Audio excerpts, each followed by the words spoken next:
You know, Ricano has actually gone beyond being just a musical album. You know, it's my debut album. I'm extremely proud of it. It's actually a symbol, you know, a symbol for self acceptance, self love, and it's about sharing our stories using our roots as the starting point.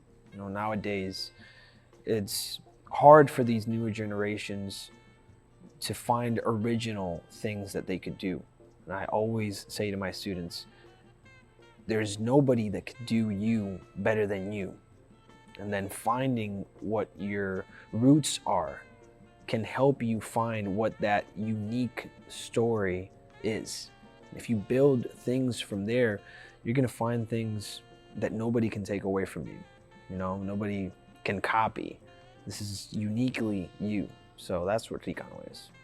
Ricano has really gone beyond the stage at this point.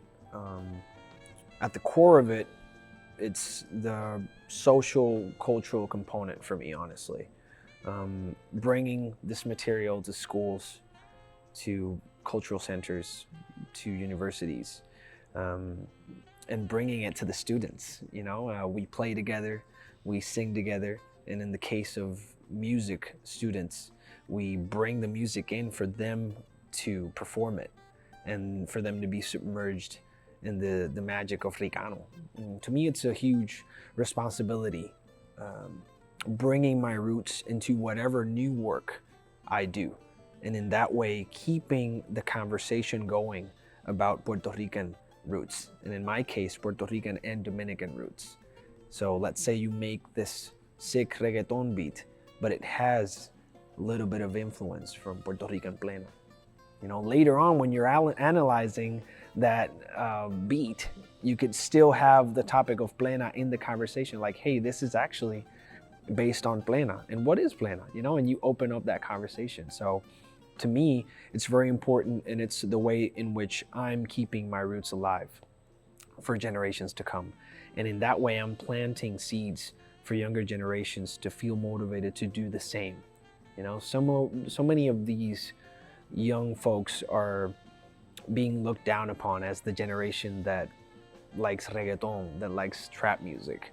But what I've found is that if they're put in a cool situation or they're organically exposed to the type of music that I'm making, they dig it. They dig jazz. They dig everything. You know, younger generations are some of the most open-minded individuals that I've ever met. We've impacted more than 500 student lives so far with the project, and this is just a debut album. I can't wait to see what else we can do. Hey, by the time I'm 85, who knows how big those seeds that I've planted have grown. My experience with Jonathan's been very enlightening because we are exposed to music that is infused with jazz and Puerto Rican traditional music in a way I haven't heard before. It is a mix of jazz and like music from my culture put together that makes me feel really connected to my culture and with the music I like to play. Being able to be inspired to make my own composition from where I'm from and all that stuff is just very inspiring for myself. Obviously, I'm not that close with my roots, but that inspired me to do some research, connect with people who are within my roots. To me, it has been extraordinary to discover the music of Ricano because I am a fan of traditional music from Puerto Rico, from the Dominican Republic, from the Caribbean. And I'm also a big fan of jazz, right? So, of course, yes, it has been done, the Afro-Caribbean jazz, but not quite like this. And specifically using bomba and salve in the way it has been used, and just all the different musical languages that are involved in this project and the different talents that everybody that has been involved in the project brings to the table. I think it's a one of a kind. It's a one of a kind way of listening to Afro-Caribbean music in my experience. You never know really the effect that something like this can have on young lives. You know, you plant these seeds and you keep on going with your career. But in my case, I just saw one amazing performance and that changed my entire life.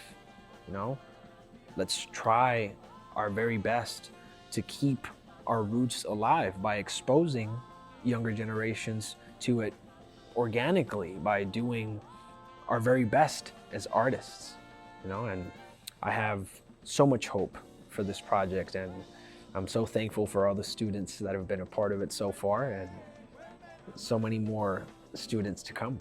Well, ever since we started performing Ricano on the road, we've taken it to so many places. We've taken it to the Dominican Republic, Puerto Rico, Austin, Texas, Chicago, New York, Boston, Springfield, Massachusetts.